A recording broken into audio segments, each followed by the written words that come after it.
Matapos matabunan ng semento ang dalawang trabahador sa San Fernando, Cebu.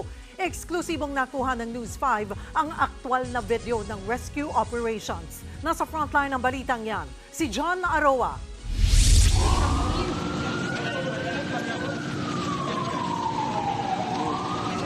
Pilit pang binibigyan ng CPR para ma-revive ang dalawang lalaking ito sa San Fernando, Cebu. Nailibing sila ng buhay habang nasa loob ng isang makina sa pinagtatrabaho ang paggawaan ng semento.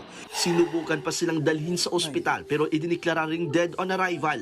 Kinilala ang mga biktima na sina Jonel Barruedan at Shaolin Sabayton. Sa eksklusibong videong nakuha ng News 5, makikitang nakalawit pa ang binti ng isa sa mga trabahador habang inaalis siya sa loob ng baghouse dust collector ng cement grill.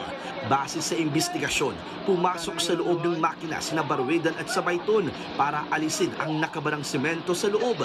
Pero nang maalis na ito, gumuho naman ang semento mula sa itaas na bahagi ng makina. Dito na sila natrap at natabunan. Doon sila nag-vacuum ng coworker.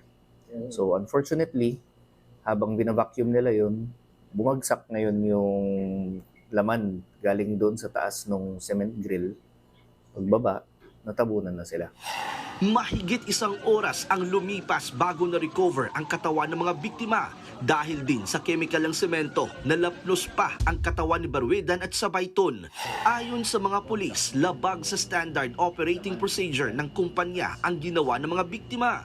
Sa pahayag naman ng Taheyo Cement Philippines Incorporated, ang kumpanyang may-ari ng pabrika, sinabi nitong ikinalulungkot nila ang nangyari.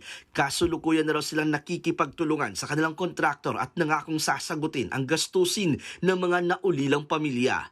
Iniimbestigahan na rin ng PNP at ng Department of Labor and Employment ang insidente. Emosyonal naman ang mga naulila ng mga biktima. Paano? Sorry, boy. Ako mga pangandoy nga nakakamuhala ro.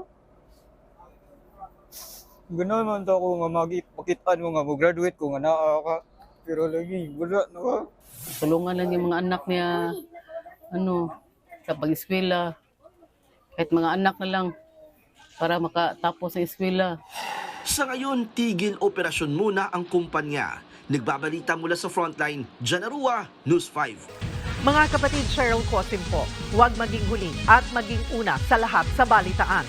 Para sa tuloy-tuloy na talakayang sa Frontline, mag-follow at mag-subscribe sa social media pages ng News 5.